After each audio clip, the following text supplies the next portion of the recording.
What's up, Truthfall fans? The full version of this video has been on my Patreon for 30 days already.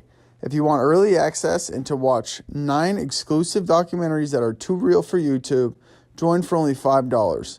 My channel is demonetized, so I don't make anything on here. I appreciate all the support. Now let's get into the video. Tupac's assassination was a political assassination. It was not due to the gang situation at all. At the time of his death, he was working to politicize the Crips and the Bloods in LA. Tupac was a threat. The #1 selling rapper in the world is a revolutionary. They could not allow that. After he split from Death Row, Tupac was on his way to do some revolutionary things, so they cut him down before he could grow.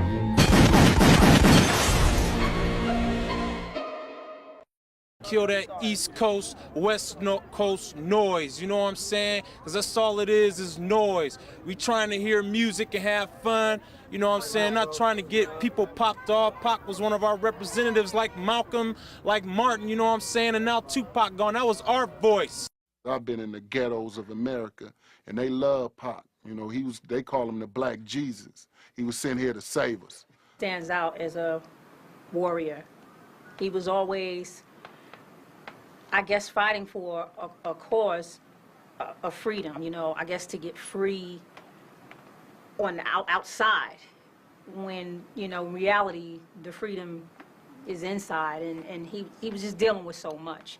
So, he was just always warring for us and making us understand that he was within the struggle with us. He was talking to the people in the struggle and was like, you know, if you listen to what I'm saying, I'm going to walk you to where in the direction we need to be going toward. So I think, you know, just in terms of intention, Pac was a street dude. Right. And he represented thug life on the surface, right? But you get into the message and his direction, he was really a revolutionary and trying to lead people. Yeah. And trying to, you know what I mean, offer a positive direction without being preachy and without being so-called holier than thou and come from gang culture.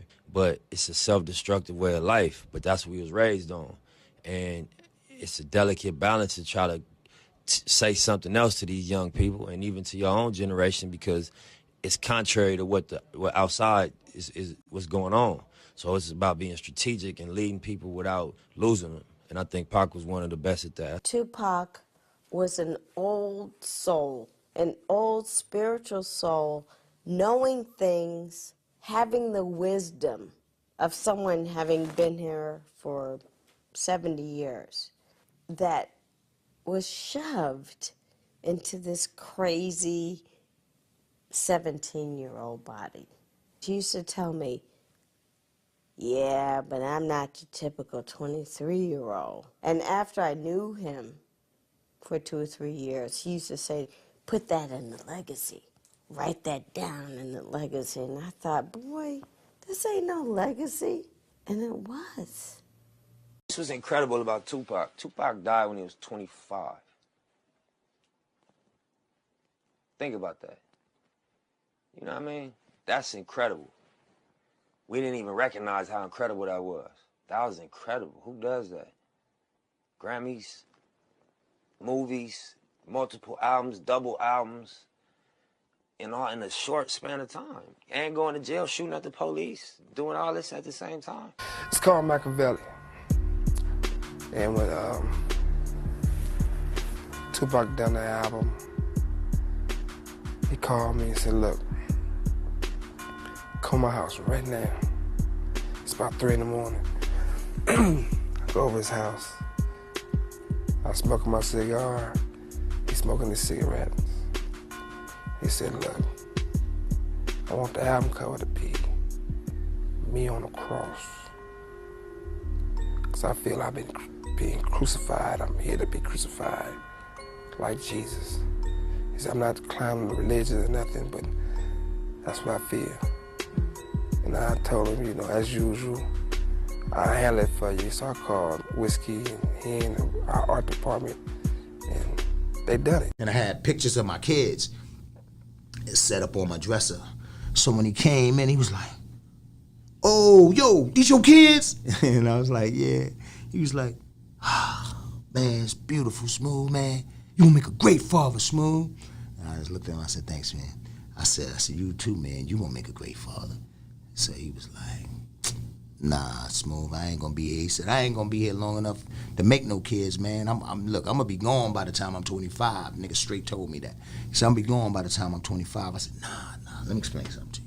Every black man in America got issues, B. It's like it's something out there for you to deal with and fight with. Yeah. But then sometimes you'll have certain premonitions. And back then, somebody said that to me. So that's one of the things that hurt me so fucking bad when Pac ascended. Like, I was just like, because, you know, it's just, you can't, certain things is out of your control, bro. Yeah. You know what I'm saying? You know, and you could have all of the good intentions, but at the end of the day, what I'm learning, especially from the essence and the transition of my queen, they're with God. Yeah. It don't get no better than that, bro. Yeah. You understand? And they're still with you. Yeah. It's just it's a transition. Then it's no longer a physical thing. So you a great father, man. He said, these kids is lucky, man. You know, I was like, yeah. I said, nigga, you'll make a great father. And he was like, nah, I ain't gonna be no father. I said, what you talking about? He said, nigga, I ain't gonna be around long enough to have kids. And I said, what the fuck you talking about, Pac? And he was like, oh no, I seen it already, nigga. I said, yo, Pac, listen. I said, how old are you? He was like 23. He said, nigga, I'm telling you, I ain't gonna live past 25. So I'm like, nah, nigga, don't go like that. Trust me, I used to feel the same way. So I'm trying to talk him off that shit. That nigga just looked at me, man, with a dead-ass stare and said, Smooth, listen, I already seen it. I know how I'm gonna go out, nigga. And I was like, all right, nigga. You know what I'm saying? And so when that shit happened, at 25, I was floored, nigga. I was fucking floored. My name is Old Dirty Bastard. You know what I'm saying? We have another call. Hello? Yes. Hold on, man. I gotta say something hold on. about Go, that. Jesus. Since y'all was talking about saying with fear, take all this out my mouth for a second. That just pops right out? Yeah, it pops right out. Let me let y'all know how I feel. To me, it's like everybody's scared of the government, you know what I'm saying? Because they killed Tupac and they killed Biggie Smalls. I don't care what y'all say. That's my seeing. Who cares? I'm just letting y'all know. Y'all wanna hear that shame on the nigga shit? I know motherfucking well you wanna hear it. Yeah. Let me tell you what shame on the nigga is. Wicked. See, remember when I said shame on the nigga who tried to run game on the nigga? Remember when I first came up here and I said, what's up my niggas and niggerettes? And somebody said, I ain't no nigga. See, the nigga government is the shame on the nigga that tried to run game on us niggas. The black and white niggas. Now do y'all understand? Now do you understand? The only way we can stay strong is we stick together. See, cause they gonna try, let me tell you what they gonna try to do. And y'all remember this shit, y'all go tell the fucking world. Teach all the babies this shit. They're gonna try to make black and white go against each other, which they can't because we already having a good time. Yo, hold on. That ain't even a half. They gonna send infiltrators. They gonna send protocol. The Notorious ain't dead. Tupac ain't dead. They exist within me. You know. Well, see, when the odds so-called, they came to me and they said, "Dirty, wake up, yo, man." I said, "Well, look, come on in." So they're not dead. They live with me now. You know, they right here. My name is, that's why they call me Osiris the Father now. You know, because I went to the next dimension. You know, I already mastered all the human lessons. I had to leave that alone. You know what I mean? I had to go, you know, to the other dimension where it's all thought. You know, you know, we call it the land of nobody. You know, so Tupac is right here, and Biggie Smalls right here. They're just on my shoulders. You just gotta see them. They're there. Do you think that those kinds of killings will go on? Well, if it does, then it does. Hey, that's life. See, life and death is the same. Them killings been going on since day one. It's just people ain't recognize it till it happened to somebody famous, you know? We've been crying out since fucking day one, man. Somebody famous? Come on, man. Malcolm you know what I'm X? saying? Word. Who else? You want me to name about 1,000 of them? Jesus? Come on, man. I'm not crazy at all, okay? Everybody always saying that Dirty is crazy. Dirty is not crazy at all. Dirty just see foresee a lot of people don't foresee. Wu-Tang Clan ain't nothing to fuck with. That was a special album, a special cut on the CIA album. killed me. Special cut on the album. What's the special cut? You got two. Oh yeah, you got two special cuts on the album. You got 27 cuts. A special cut on the CIA album. killed me. Special cut on the album. What's the special cut? You got two. Oh yeah, you got two special cuts on the album. You got 27 cuts. A special cut on the album. CIA killed me. That's just how it is. I can't explain nothing but tell you the government is out to assassinate me and get it over with. That's it, period. Niggas trying to kill a nigga, man. Period. Yeah, how so? Government, man. I don't know, G. They on my ass. You know what I'm saying? I don't know how to shake these cats. You know what I'm saying? These are the big cats, son. I'm talking about these motherfuckers is President Bush and them niggas, right? You know what I'm saying? Niggas on my ass, G. For real, G. You know what I'm saying? It ain't no smiles, G. You know what I mean? You don't see me grinning or shit, G. You know what I'm saying? It's like, yo, G, I got to shake these niggas. I'm the ODB, as you can see. FBI, don't you be watching me. As long as he back up the fuck up off of me, man, we'll be alright, man. You know what I'm saying? All George Bush need to do is get his dick sucked. He won't be after me no more. That's right. And like, we fans of George Bush, so we don't know why George. Yo, George, why the motherfucker why you tripping, George? Why the fuck you tripping, George? George, we got love for you, nigga. Jumped off the stage, landed on his knee, okay, which started the process of, you know, him needing to have something to relieve that pain. He fell off the stage when he in the concert, when he went to the studio and he asked somebody for a painkiller.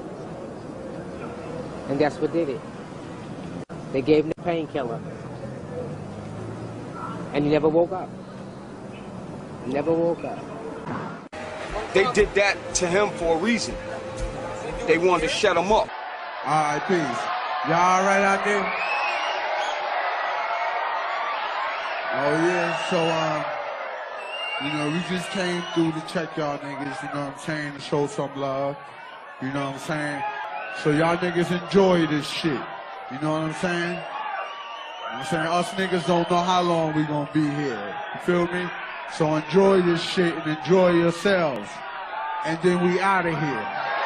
Hit me.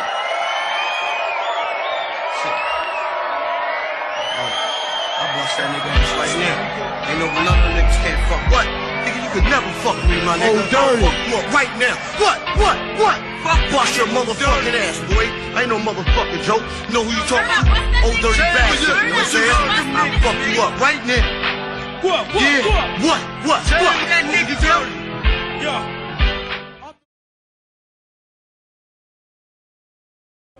I wouldn't be surprised if his name wasn't on the list. You know what I mean? I wouldn't be surprised if my name ain't on the list, you know what I mean?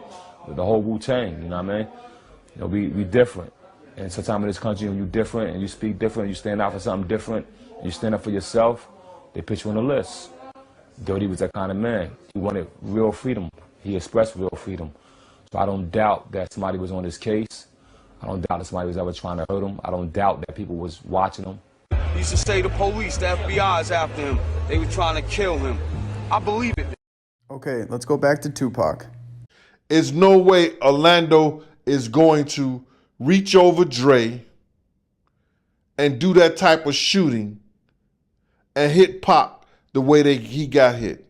There's no way that Napoleon and the other kid that got killed say a big black arm came out the window and Orlando is a $160 wet with skinny arms. Listen to what the witness said that night. That's what I believe. Listen to the actions of what they said they did that night. That's your evidence right there. Who do you personally believe killed Tupac? Who do I personally believe? I believe what the evidence says.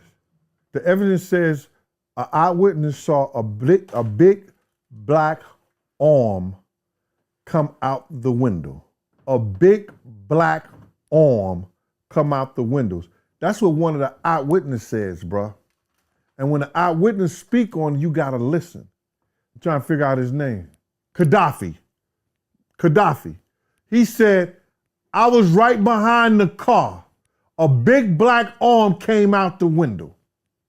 Orlando, if he a $180 when it's wet outside, he ain't had no big black arm. That's what the eyewitness said. That's what also I think Napoleon said too.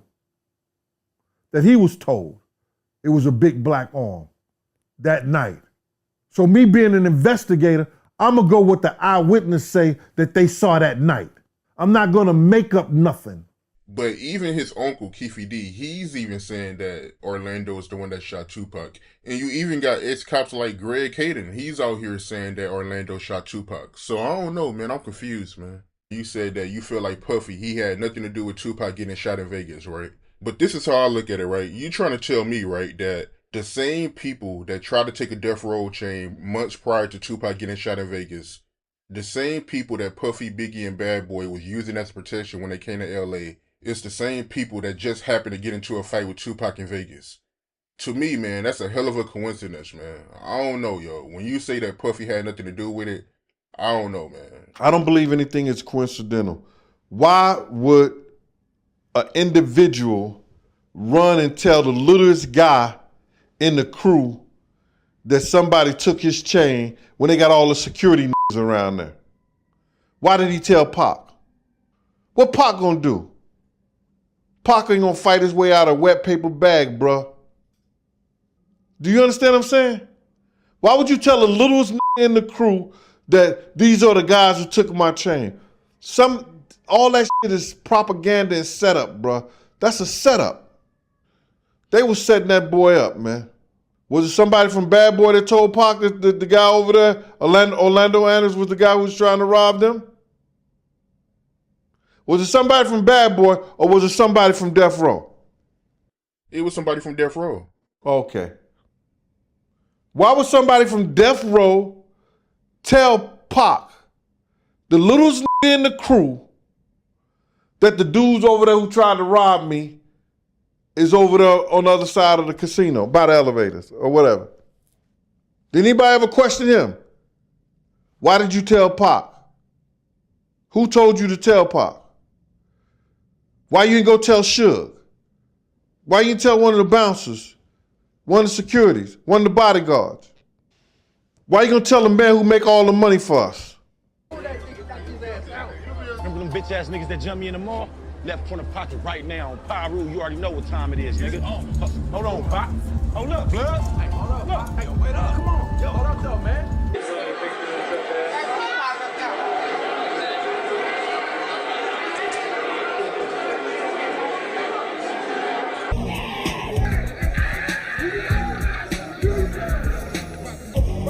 There was this fight.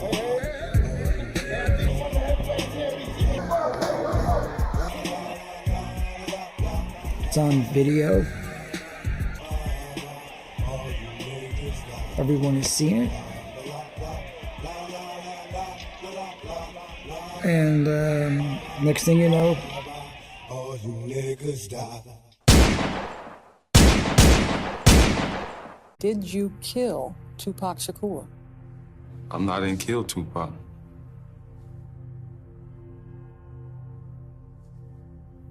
I mean, I don't know why, you know what I'm saying?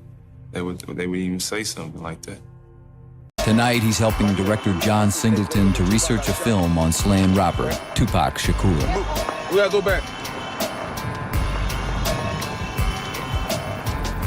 The car pulled up and shot Tupac. Car pulled right here and shot Tupac at this light. Car went that way. I was living right here in 1996 when Tupac got killed. Right here. I ain't never told nobody. Only the close people with me know. But then I told Puffy, you know, no disrespect, but I think if you'd have took the Biggie and the Tupac beef serious, then both of those rappers still would be here. Right. So that's why I don't take no beef lightly. Right. You know. How did Tupac's music impact your life or your future? Well, my dad impacted my life, and my dad impacted my future. My family did that by hard work, but Tupac was a great artist, had great music. I loved his music, inspirational, and he was a genius. Yeah. I saw Pac 20 minutes before he got shot. I saw Pac in Vegas, about to get into the car. He's coming out the hotel.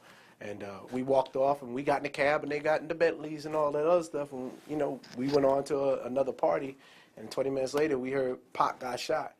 Our first reaction was, again? You know what I mean? And then he was like, oh, he going to be all right, because, you know, this is after he got shot 5 times. Right around that time, him not going, they moving around to the different hotels, and that's when Pac, the boy, from that situation, they snatched his chain. That escalated to a whole nother thing. That's when they jump him in the lobby. You see Pac jumping him. I did hear some other things going on, you know what I'm saying? I ain't finna say too goddamn much. You know what I'm saying? It was funny to me that he goes to the littlest nigga in the crew and tell him that this dude Orlando took my chain and he over there. It was always mind-boggling to me. Why you tell Pac that? Why ain't tell Suge? Why ain't tell one of the other bodyguards? Why ain't tell one of the street dudes? Why would he tell Pac?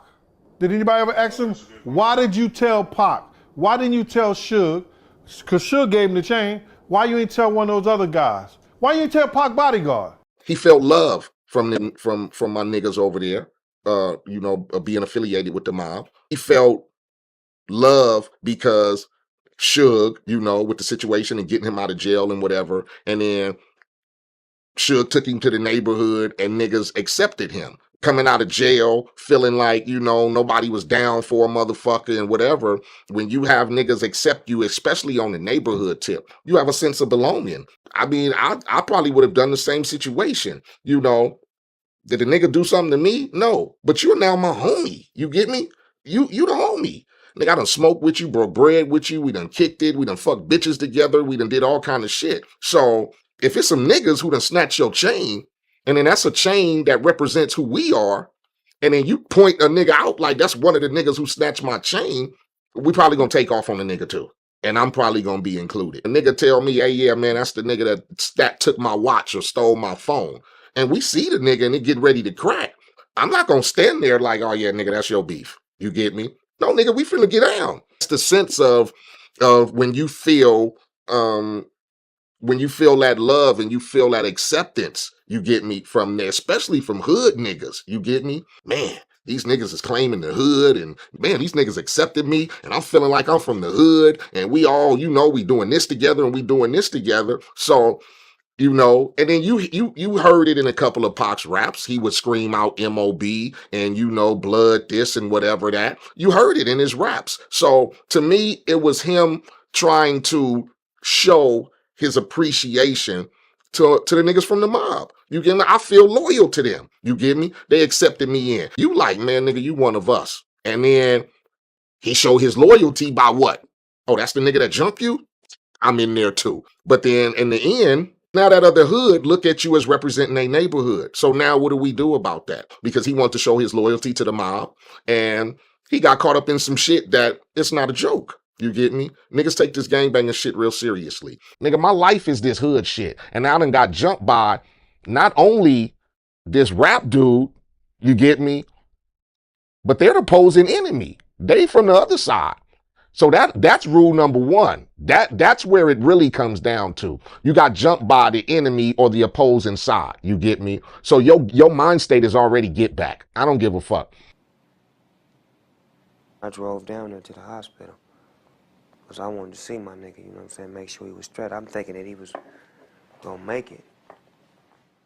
It's Pac. He'd been shot before. Fine. He's gonna be okay. You get here when you can. Tupac was rushed by ambulance here to University Medical Center to their trauma center where he was immediately operated on, and then again a few hours later. He's had his right lung removed. He has received platelets. He is intermittently conscious, but for the most part unconscious. Jesse Jackson's been here. Hammer's been here. Family continues to keep vigil. He has been conscious. He is under a lot of medication, so he's pretty sedated at this time. Have all of the bullets been removed from him at this point, or do some remain? As far as I know, they've all been removed. As for the police, They have 4 bullet fragments and a crime to solve. Until then, Tupac will remain here until he's well enough to leave. If you look at the autopsy of Tupac, it says he died weighing around 215 pounds. Tupac wasn't even close to that weight. If you look it up on Google, it says that he was around 160 to 170. My heart was hurt, homie, because I'm thinking this shit didn't have to happen. And me being from Vegas, going to school there, I knew the hospital they had him in. Man, that spot is like one of the best spots in the country. Humana, if they couldn't save him, he must have been, I'm like, wow. Because when I first heard it, I got a thing of confidence. I was like, oh, he gonna be fine. If it's some superficial shit, and he had Humana, oh, they gonna pluck them bullets out of me, have him wrapped up and bandaged up in no time. I rocked with that for some hours. I'm like, oh, Pac gonna be fine. Then I got the word that they was not looking so good. And I'm hearing this from people that I know that's in the hospital. Let's say, X, it's not looking so good. I'm like, well, he had Humana. They say, yeah, but then they did this and they took his lung out and they did this. And I'm like, they was telling me all kind of horror shit. And I'm like, and I'm not exactly, don't repeat me on that, but they was in there doing something. And they was like, we're trying to save him. And I'm like, oh, they got him. He was like, he recovering, you know, he's stable right now. I'm like, okay, he gonna be all good. Then all of a sudden, X, he gone. I'm like, how the fuck you go from being stable to gone? Niggas and I got mad. I was mad. Like, this shit didn't have to happen. Like, fuck these niggas, let this nigga go out here and get ambushed like that. You know, goddamn well, he don't know LA ways. Fuck, oh, I was mad. As I mentioned, his mother, because she's very strong, positive.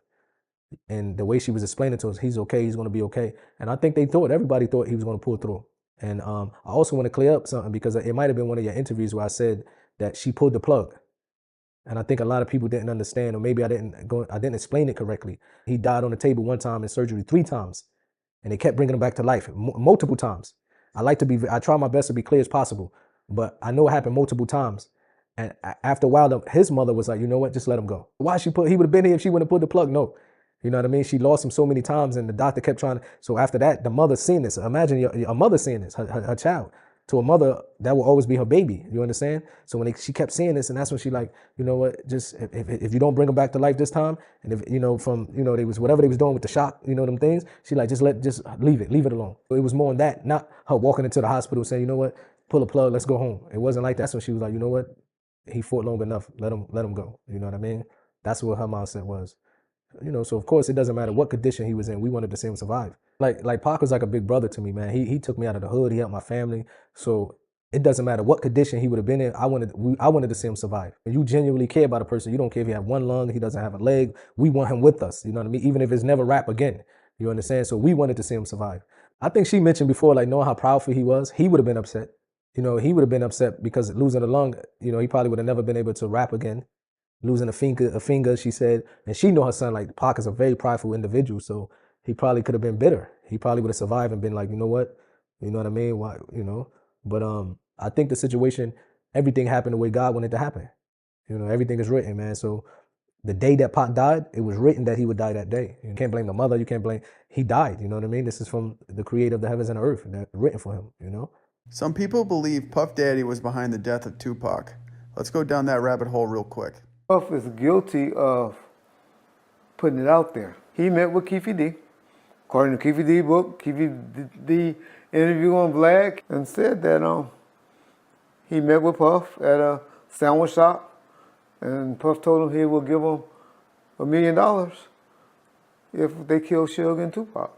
He said he took him up, for that offer. Immediately in the aftermath, Diddy hears about the shooting. Finds out that there's, Tupac's been shot and is in the hospital. And according to Keefe D, he gets a phone call, and it's Puffy on the other end of the line. Hands the phone to Keefe D, and Puffy asks him, man, was that us? Was it, what just happened out there? Keefe D's like, yeah. So then there's that $1 million. So now there's this expectation of, the $1 million. You said that Puffy called and said, was that us? And you didn't say nothing. There's also, you go into the book, that apparently there was supposed to be $1 million Crips gang member Keith Davis claims to have been paid $1 million from Diddy to kill Tupac. Keith Davis was the uncle of Orlando Anderson, the original suspect. Diddy's motive was said to be the fear of Suge Knight planning something similar, and also the anger behind Tupac's song Hit 'Em Up. Before Tupac's death in Vegas, he had actually been shot before in NYC also, and was said to have thought Diddy had something to do with it. Yeah. And what was Tupac doing at the party, yo? Him and Puff was there together. They was there, you know what I'm saying? That's why I don't know how they fucking fell out or nothing like that. They was road dogs, you know what I'm saying? They even got pictures of him. He got on that blue sweater with the turtleneck. Him and him hugged up like this with the black hat. Have you ever seen that picture? Nah, I don't recall, but I'm pretty sure I came across it. Yeah. That picture there, they was at that party that day. Yeah, it's just like a bunch of weird shit. That whole fucking, yeah, that shit weird, dude. Well, Gene Deal, Puffy's old bodyguard, well, it's Biggie's old bodyguard, but he was around Puff. He's been coming out with little clips that... He's like, yo, Gene, I got like 127 employees. All these people depend on me for their livelihood. He said, if those white folks even think or knew that I had anything to do with any kind of gunplay, they're not gonna fuck with me. They're not gonna spend no money with me. I'm about making money, taking care of people, and having people take care of their families. And I said, you're right. I got you on that.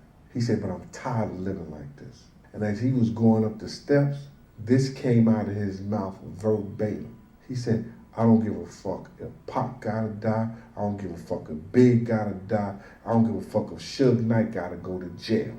I'm tired of living my life like this, and something gotta change. And then Puff came back downstairs, he was heated. He said, yo, Gene, I got 126 employees, and these people depend on me for their livelihoods. If these white folks would think that I had anything to do with any kind of gunplay, they wasn't gonna fuck with me, and they not gonna fuck with me. He said, I'm a businessman. I'm about making money, but something gotta change. I don't give a fuck if Pac gotta die, Big gotta die, or Suge Knight go to jail. That nigga said Big. He said, Big gotta die? A lot of people, when Puffy came up here, one thing we tried to do is like, because like with the whole death row situation, East Coast, West Coast, a lot of people would point the finger on the East Coast, West Coast, whole tragedy on Bad Boy and Death Row Records, you know, and the whole Tupac death, they would say Biggie set it up or Puffy set it up. Or you want to comment on people? I ain't that powerful, you know? Yet. Yeah, Pac said that. Pac said that he was going to a studio to see you somewhere, and he felt like y'all set him up, man. We was like, how's that possible? First of all, he wasn't coming to see me. He was going to do a record for somebody else. I just happened to be upstairs working on the Junior Mafia project. Seasoned him, saw him coming in, and was like, yo, Pac on his way up. We on our way down. Some kids happened to be in the hallway, stuck him up, shot him or whatever. Just got caught up in the mix like that. It's a coincidence, you know? Pretty sure you feel the pain of his death just like anybody else. No doubt. You know? Even more than anybody else. Yeah. I mean, it definitely was a loss, you know what I'm saying? A great loss. I feel for his family, you know what I'm saying? But at the same time, I can't be the one to sit there and really just stress over somebody else, you know what I'm saying? At that time, I was going through my own problems, you know what I'm saying? If you watch my part 1, you clearly hear Suge Knight say multiple times that he believes Tupac is still alive. Suge was one of the closest people around Pac. He said, yeah, I got a new name. I'm calling myself Machiavelli. And I was Machiavelli. At first, I didn't know what he meant. I'm like, that's a trip. My father really. You know what I'm saying? He's like, well, he said, yeah, Machiavelli, man. And he said, you know, and he said it's deep. He is deep. When I found out what it meant and everything, what it was about, I'm like, damn, I hope my dude ain't gonna, you know what I'm saying? He ain't got nothing on his mind like he's gonna leave anytime soon. Did you know that Tupac had an alter ego called Machiavelli? He chose the name because of an Italian philosopher with the same name. Tupac said the philosopher's way of thinking really resonated with him, which is why he adopted this alias. In Machiavelli's book, The Art of War, he talks about faking your death to deceive your enemies. I can't explain why I shine and no one else shines. I think everybody shines in different things. And a lot of things I can't do. I can't play basketball like every other black person in America. But I can act. I know how to go to that true spot in myself because I'm there every day. I can be me. I can be whoever because I'm true to me. I can go to neutral easily. A lot of people, black, white, Mexican, young or old, fat or skinny, have a problem being true to themselves. They have a problem looking in the mirror and looking directly into their own souls. The reason I sell 6 million records, the reason I could go to jail and come out without a scratch, the reason I can walk around, the reason I am who I am today is because I can look directly into my face and find my soul. It's there. It's not sold. I didn't sell it. It's still within me. I still feel it. My heart is still connected to my body. So I could, any character, I'm going to bring that intensity, that truth, that honesty to it because I have to repay for that blessing. From Black Jesus, from God, I have to pay for that by shining. If he give you the voltage and you waste it, that's the curse. He gave me the voltage, I'm gonna shine. It's not mine, it's from God, it's God. Not that it's so special that nobody got it, but all of our gifts and blessings and our strengths and our weaknesses come from God. Come from Black Jesus or whoever comes from within you, you know what I mean? So, it's not really tricky. Everybody can do it if they just can go to that spot. I guess all the things that happened to me in my life allow me to go there easily. The song called Fortunate Fan. And it's like the hook goes, something we all adore. It's the one thing worth dying for. Nothing but pain, stuck in this game, searching for fortune and fame. Something we all adore. The one thing we dying for, nothing but pain, stuck in this game, searching for fortune and fame. That's what I hear. It's so basic that we all want to be famous and noticed and watched. We all want money and riches, and we all want to find us out of life from the most heartless gangbanger to the most virtuous police officer.